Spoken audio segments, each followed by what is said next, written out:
우리는 지금까지 살펴본 대로 바울이 로마로 이제 가기 전에, 체포돼서 가기 전에 마지막 재판을 볼 수 있습니다. 바울의 변정을 들은 이 베스도가 마지막 내린 한마디는 미쳤다 하는 말이었습니다. 바울이 하는 말을 보고 미쳤다 이런 얘기합니다.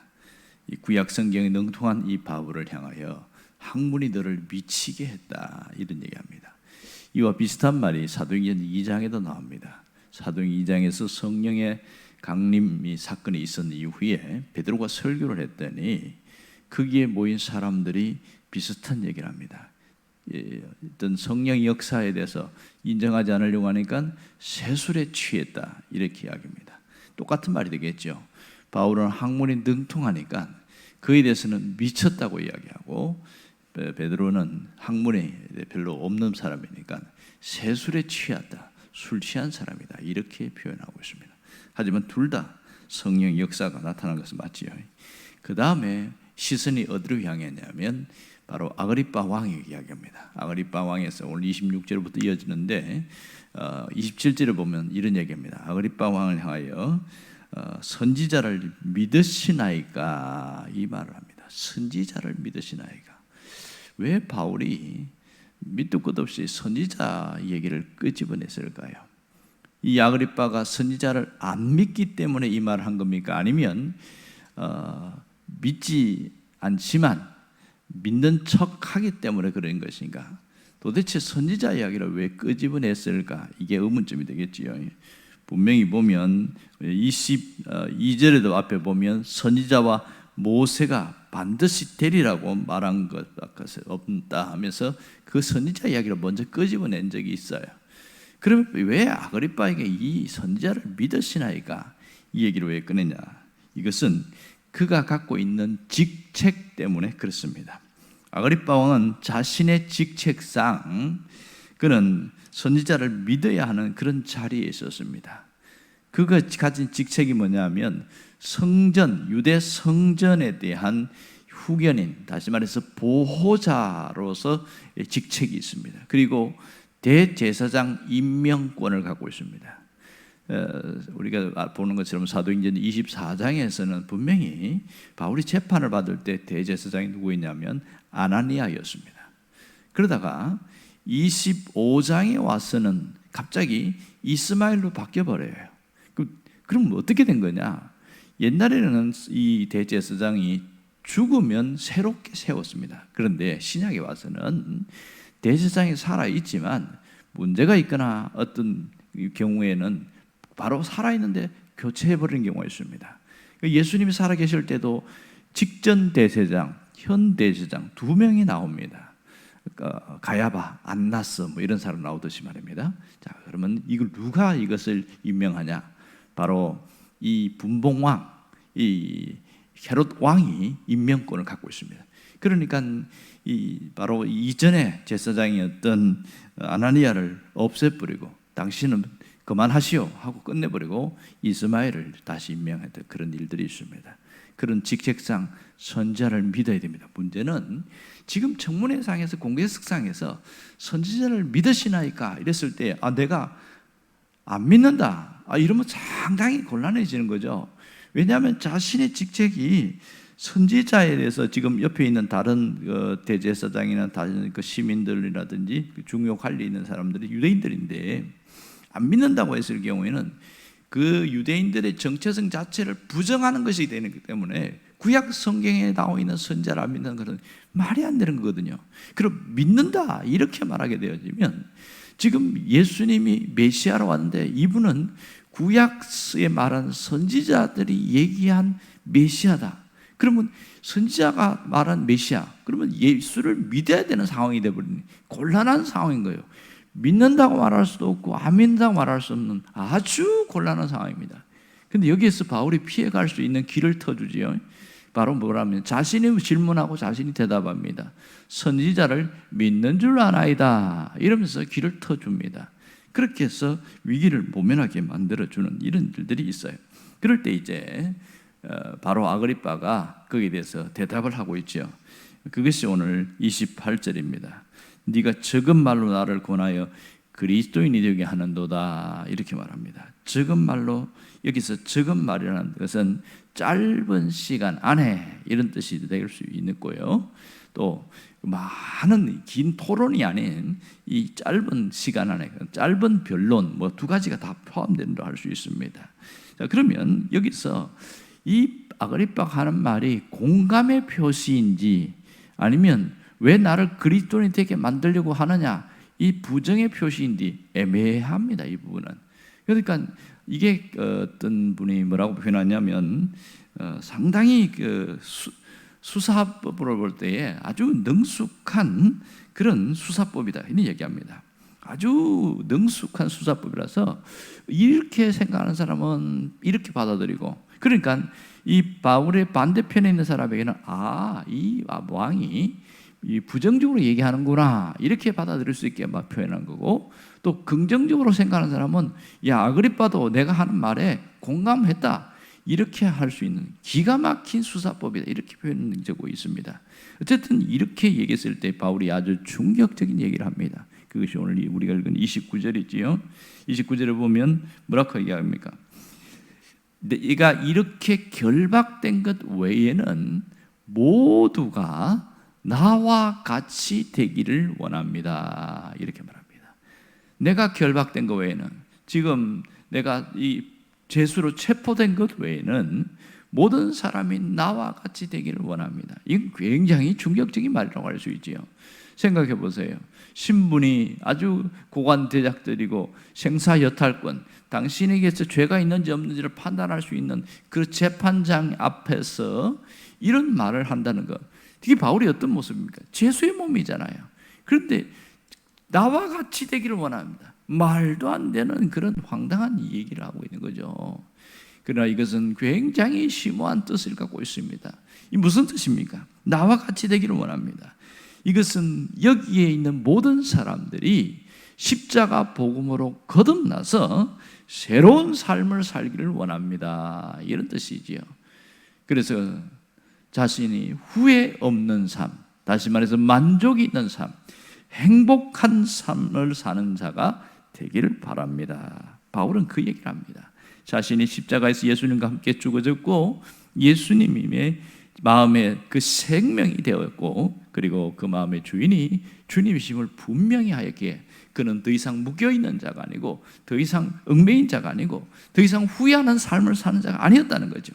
그는 예수 안에서 새로운 생명을 누리는 새로운 삶을 살게 되었습니다. 그러므로 모든 자들이 나와 같은 그런 삶을 얻기를 바랍니다. 그런 이야기를 하고 있는 거죠. 오늘 여기서 예수의 생명으로 사는 자에게는 놀라운 담대함이 여기 있음을 우리가 깨닫게 됩니다. 나처럼 예수 믿고 나처럼 행하고 내가 가는 모든 길을 가기를 원합니다. 그런 소원이 있는 자의 모습이 이 자리에 있는 것이죠. 여러분, 우리가 어떤 신앙인으로 살아가는가 하는 것은 대단히 중요한 겁니다. 똑같이 예수 믿는다고 하지만 어떤 분은 예수 믿는 사람들을 네 가지로 구분을 했어요. 하나는 지식적인 그리스도인입니다. 지식적인 그리스도인은, 이 사람은 성경에 대해서, 그리스도에 대해서 아는 게 많아요. 줄줄줄줄 외웁니다. 예수님이 어떤 분이냐, 어떻게 왔는지, 어떻게 죽었는지, 무슨 일을 했는지 아주 세세하게 잘 압니다. 지식이 많아요. 그래서 얘기를 참 잘합니다. 하지만 딱 거기까지입니다. 거기는 지식적인 그리스도. 여러분, 분명히 우리가 알다시피 지식과 신앙은 엄연히 다르다는 것을 몇 번을 통해서 얘기했습니다.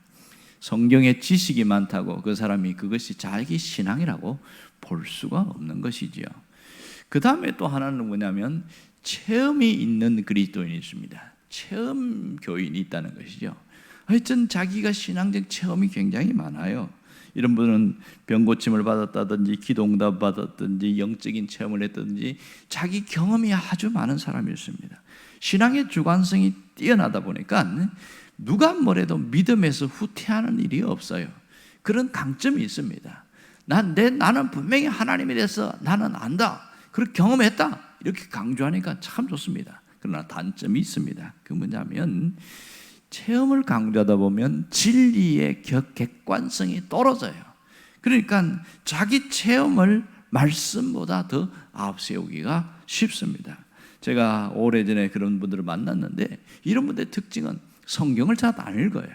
그리고 그냥 기도만 많이 하는 거예요. 그래서 자꾸만 자기 체험을 이야기하고 뭐 자기가 꿈을 꿨는데 어쩌고 저쩌고 그러고 자기가 기도 중에 환상이 있었는데 어쩌고 저쩌고 뭐 그런 얘기만 하는 거예요. 그러면서 이런 것들이 고집스러워집니다. 그래서 체험이 많은 사람들만 많이 모이면 그 교회는 끊임없이 갈등과 분란이 많다, 그렇게 이야기합니다. 왜냐하면 각각 체험이 다르거든요. 그러니까 자기가 경험하는 것이 옳다고 주장하다 보니까 싸움이 일어나는 경우가 많더라는 겁니다. 이런 교회가 이게 마음에 평안이 없고 굉장히 힘들다, 그런 얘기를 하고 있습니다. 그만큼 체험만 강조하면 독선으로 바뀔 가능성이 많습니다. 사실은 성경에 보면 사도 요한도 베드로도 자기가 체험했다는 얘기를 굉장히 많이 합니다. 이 사도 요한도 보면 그 요한계시록 보면 내가 본 바요, 귀로 들은 바요, 손으로 만진 바라 이러면서 이야기합니다. 직접 경험했다는 거예요. 베드로도 똑같은 이야기합니다. 서신서에 보면 베드로 전후에서 보면 내가 직접 경험했다 이런 얘기를 하고 있습니다. 그만큼 신앙 안에서 자기 경험, 체험은 상당히 중요합니다. 그런가 하면 세 번째는 영적인 그리스도인이 있습니다. 영적인 그리스도인. 자, 이 지금 바울이 이렇게 쭉 예수에 대해서 체험한 것을 자세하게, 그것도 구약 성경을 근거로 해서 이야기하니까 베스토가 뭐라고 그래요? 학문이 너를 미치게 했다, 이렇게 이야기합니다. 분명히 보면 성령에 대해서 알고 있고 성령의 역사가 그 사람에게 있어요. 그리고 그렇게 해서 살아갔던 사람, 영적인 그리스도인입니다. 하지만 마지막은 그리스도께 위탁된 그리스도인이 있습니다. 위탁된 그리스도인. 이 사람은 바로 주님께 자신의 전생애를 맡긴 자의 삶이라고 할 수 있습니다. 그는 신앙 지식도 있고 자기 경험도 있고 성령의 역사, 성령 충만함도 있습니다. 거기에 더하여 자신의 전생애를 하나님 앞에 맡기고 살아가는 사람이다. 이렇게 네 종류의 사람이 있다는 사실이죠. 그런 것, 어떤 분이 이 그리스도께 위탁한 그런 신앙인을 뭐라고 표현하냐면 노련한 운전사, 이렇게 표현하더라고요. 베스트 드라이버. 똑같이 운전 면허증을 갖고 있지만 초보 운전, 서투른 운전자는 이게 그냥 옆에 탄 사람이 불안한 거예요. 뭔가 뭐 덜컹덜컹하고 브레이크를 잡아도 아주 부드럽게 하지 않고 그냥 콱콱 서니까 이 사람이 불안해요. 하지만 노련한 운전사는 편안합니다. 아주 여유가 있습니다.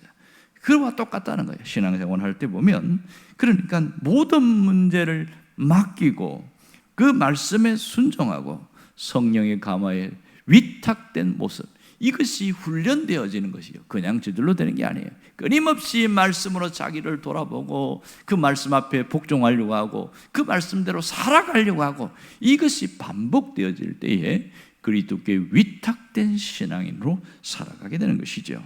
우리는 온전히 하나님께, 그리스도께 위탁된 그런 신앙의 삶을 사는 것, 이것이 우리가 가야 될 지향점이라고 할 수 있습니다. 어떤 영국의 박물관의 관장이 신앙이 좋다고 했는데, 이분은 아주 학문도 있고 뛰어난 분이었어요. 근데 그분이 사람들 앞에 뭐라고 이야기하냐면, 나의 신앙 고백은 인생 발생지는 에덴 동산이었고 나의 학문의 지식의 결론으로는 애굽의 나일강이었다, 이런 얘기를 하는 겁니다. 아주 뭐 공부한 사람이 표현하니까 어렵게 이야기를 합니다. 이 말은 무슨 얘기냐면, 내가 예수를 믿고 신앙을 고백하고 바르게 살아가고 했지만 학문적으로는 내가 나일강이었다. 이게 무슨 말입니까? 나일강. 이것은 고민이 많고 갈등이 많았다는 거죠. 나일강의 의미는 세상에 발을 딛고 있고 세상과 결탁된 삶을 살았다, 그런 얘기입니다. 그런 진정한 신앙인은, 그리스도께 위탁된 사람은 그런 삶을 살지 않습니다. 이 자기가 발을 디디고 있는 것이 나일강이다 보니까, 그 의식이 있다 보니까 삶이 불행한 거예요. 예수를 믿었지만 그러니까 불완전한 겁니다. 그것이 진정으로 고백합니다. 진짜 예수를 잘 믿는 사람은 나의 신앙 고백의 근원지는 에덴 동산이며 나의 삶의 모습도, 학문의 지식의 모습도 에덴 동산이다, 이렇게 말하는 것이 맞거든요. 이 사람이 그리스도께 온전히 위탁된 사람으로 살아가는 사람인 것이죠. 그래서 이런 사람은 그리스도 안에서 만족이 있고, 그리스도 안에서 행복이 있고, 그리스도 안에서 참 평안을 누리는 자라고 할 수 있습니다. 여러분, 나와 같이 되기를 원합니다. 바울의 이 신앙 고백은 대단합니다. 나와 같이 신앙 되기를 원합니다. 온전히 그리스도께 위탁된 자로서 사나 죽으나 내 모든 것은 주의 것입니다. 그런 것이지요. 이 사람에게는 뭐가 없어요? 후회가 없습니다. 후회가 없어요. 우리의 인생 가장 중요한 것은 후회가 없는 삶입니다. 제가 주일날 설교하면서 이런 얘기를 한 적이 있습니다. 사람이 왜 후회하냐? 후회는 언제나 현재의 기반을 두고 있기 때문에 후회한다는 거예요. 현재의 삶에 불만족스럽고 불안하고 불만족스러울 때, 과거를 돌아볼 때 그것이 후회가 된다는 거예요. 그때 내가 이렇게 했다면 이런 고생하지 않을 텐데, 그때 내가 이렇게 투자했다면 이런 힘든 일이 없을 텐데. 그러니까 현재의 불만족, 불안함이 과거로 이어지게 되어지는 것이죠. 이래서 후회하는 삶을 살게 되어집니다. 하지만 이 후회는 현재의 기반을 둔 것이 미래까지 이어지게 됩니다. 이 미래가 불투명하게 될 때, 미래가 암담하고 낙심이 올 때, 절망적일 때 끊임없이 후회는 더 가중된다고 말하고 있습니다. 지금 현재가 불안전하고 힘들고 어렵지만 미래가 전망이 환히 밝아요. 지금 어렵지만, 지금 아프지만, 지금 힘들지만 미래에는 다 해결될 것이 뚜렷하게 보여요. 그런 사람들은 후회가 없습니다. 그러므로 신앙 안에서도 마찬가지예요. 오늘 우리가 그리스도께 위탁된 자로 살아가는 그 사람은 후회가 없는 사람이죠. 이것이 대단히 중요한 겁니다. 과거에 뼈 아픈 사건이 있었어요. 하지만 그것이 있었기 때문에 현재의 내 모습이 있었다, 이렇게 재조명, 재해석하는 사람, 결코 후회가 없는 사람이지요. 이것이 중요한 겁니다. 과거의 아픔과 실수, 이것이 문제가 아니라 그것을 재조명하고 재해석했을 때에 우리는 새롭게 되어집니다. 오늘 우리에게는 끊임없이 부족과 불안함과 불만족스럽게 살아가고 있어요.